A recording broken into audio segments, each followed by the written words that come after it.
দীর্ঘ ১৭ বছর নির্বাসন আর রাজনৈতিক চড়াই উতরাই পেরিয়ে এক নাটকীয় প্রত্যাবর্তনের সাক্ষী হলেন তারেক রহমান। একসময় অনেকেই যাকে রাজনৈতিকভাবে সমাপ্ত বলে ধরে নিয়েছিলেন, সেই তিনিই এখন বাংলাদেশের পরবর্তী প্রধানমন্ত্রী হওয়ার পথে। গত ডিসেম্বরে লন্ডন থেকে ঢাকা ফেরার পর থেকেই তার নেতৃত্বে বাংলাদেশ জাতীয়তাবাদী দল বিএনপি যে গণজোয়ার তৈরি করেছিল, তার প্রতিফলন ঘটেছে ১২ ফেব্রুয়ারির নির্বাচনে। শুক্রবার ১৩ ফেব্রুয়ারি ভোট গণনা শেষে এটি স্পষ্ট, বিএনপি বিশাল সংখ্যাগরিষ্ঠতা নিয়ে নতুন সরকার গঠন করতে যাচ্ছে। ২৪-এর রক্তক্ষয়ী ছাত্র জনতার আন্দোলনের মাধ্যমে শেখ হাসিনার দীর্ঘ শাসনের পতনের পর বাংলাদেশের ইতিহাসে এই নির্বাচনটি ছিল অত্যন্ত গুরুত্বপূর্ণ। তারেক রহমান এই আন্দোলনে শিক্ষার্থীদের তোলা মৌলিক সংস্কারের দাবিগুলোকে নিজের দলের মূল এজেন্ডা হিসেবে গ্রহণ করেন। প্রচারণায় তিনি নিজেকে জনগণের মানুষ হিসেবে তুলে ধরেন এবং সবার আগে বাংলাদেশ স্লোগানের মাধ্যমে একটি অন্তর্ভুক্তিমূলক সমাজ গড়ার ডাক দেন।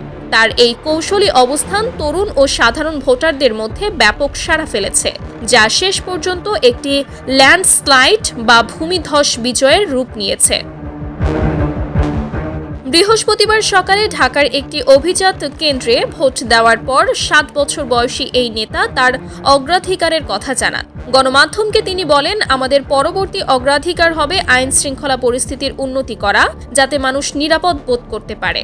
আমরা সরকার গঠন করতে পারলে প্রথম দিন থেকেই এ নিয়ে কাজ শুরু করব। নির্বাচনের কয়েকদিন আগে দ্য নিউ ইয়র্ক টাইমসকে দেওয়া এক সাক্ষাৎকারে তিনি অত্যন্ত আত্মবিশ্বাসের সাথে জানিয়েছিলেন, ইনশাআল্লাহ বিএনপি পরবর্তী সরকার গঠন করবে। এবারের নির্বাচনে বিএনপির প্রধান প্রতিদ্বন্দ্বী ছিল জামায়াতে ইসলামী ও ছাত্র নেতাদের নবগঠিত ন্যাশনাল সিটিজেন পার্টি সহ ১১ দলের একটি জোট। তবে প্রাপ্ত ফলাফল অনুযায়ী তারা বিএনপির ওপর বড় কোনো প্রভাব ফেলতে পারেনি। আওয়ামী লীগ নির্বাচনে নিষিদ্ধ থাকায় লড়াইটি মূলত বিএনপির অনুকূলেই ছিল। তবে কিছু শিক্ষার্থী ও বিশ্লেষক আশঙ্কা প্রকাশ করেছেন, বাংলাদেশের রাজনীতি কি আবারও সেই দুটি প্রভাবশালী পরিবারের বৃত্তেই আটকে যাচ্ছে?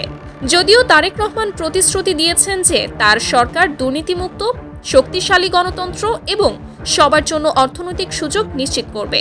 তারেক রহমানের এই বিজয় কেবল তার ব্যক্তিগত সাফল্য নয়, বরং তার পারিবারিক উত্তরাধিকার পুনরুদ্ধারের এক বিশাল সংগ্রাম।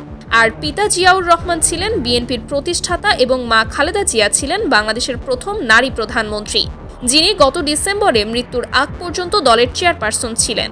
দীর্ঘ ১৭ বছর পর দেশে ফিরে তারেক রহমান তার মায়ের শুরু করা নারী ক্ষমতায়ন ও অর্থনৈতিক উন্নয়নের ধারাকে আরও প্রগতিশীলভাবে এগিয়ে নেওয়ার অঙ্গীকার করেছেন।